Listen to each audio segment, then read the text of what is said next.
ראשית כל אני מברך את כל הקשישים אשר הם ביום הקשיש הבינלאומי. ורציתי כאן להזכיר את ההיסטוריה בקצרה על הקשיש במגזר הערבי. שהבן אדם הזה היה מנהיג של שבט, של משפחה, שהוא כאילו בעל המעמד הראשון במשפחתו או בשבטו. פתאום הוא נהיה קשיש, ועם השינויים, עם חלוף הזמן, הוא נשאר בודד. אחרי שהיה במעמד שהוא מיישב סכסוכים, פותר בעיות, מסייע או עוזר לכל מי שמבקש ממנו עזרה, פתאום הוא בודד, לבד, ומקבל סיוע מהביטוח הלאומי. השאלה היא, האם הסיוע שהוא מקבל מספיק לו או לא מספיק? אני אומר שכן, לא מספיק, ורובם של הזקנים, של הקשישים, הוא מתחת לקו העוני. זה במדינה בכלל, יהודים וערבים, ובמיוחד במגזר הבדואי בנגב.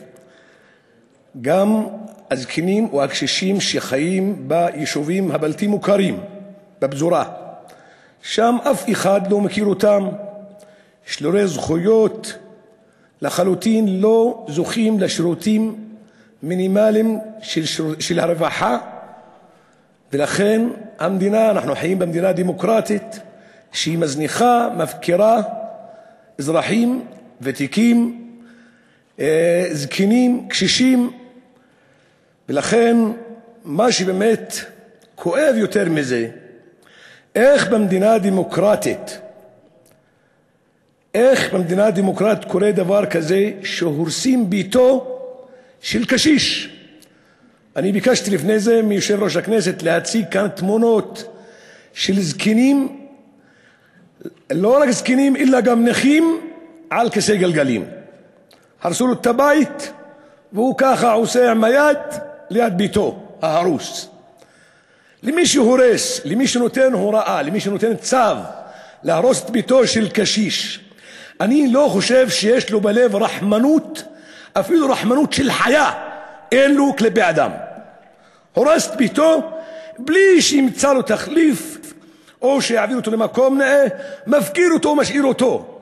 מדינה דמוקרטית, תתביישו לכם, אל תגידו מדינה דמוקרטית, תגידו מדינה גזענית, במיוחד ביום הקשיש הזה, כשהקשיש הוא הקורבן, הוא המושפל, הוא המוזנח. תתעוררו. על כמה גרושים שאתם נותנים מהביטוח הלאומי עושים כבוד לקשיש, לא זוכה למעמד שהוא אמור לקבל אותו. וגם ביום הזיכרון לטבח בכפר קאסם, הרי גם היו זקנים באלה שנטבח בהם או שנרצחו על-ידי משמר הגבול הישראלי. ביום הקשיש הזה, לפחות על הרצחם של אלה, נא להביע חרטה, התנצלות כלפי לפחות נכדיהם ומשפחותיהם של הזקנים, של הקשישים שנרצחו, שהם בחזרתם מעבודתם אל ביתם.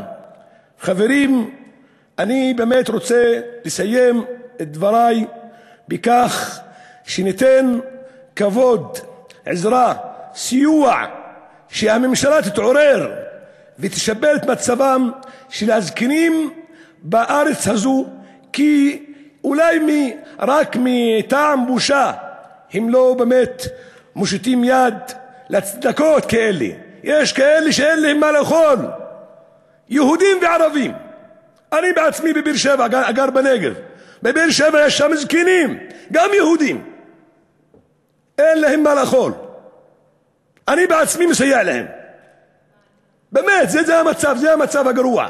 ואנחנו מדברים על ביטחון, כל תקציב עובר לביטחון, והתקציב גם שעובר להריסות בתים. תפסיקו להרוס בתים, תנו לקשישים את הכסף הזה. תודה רבה. תודה.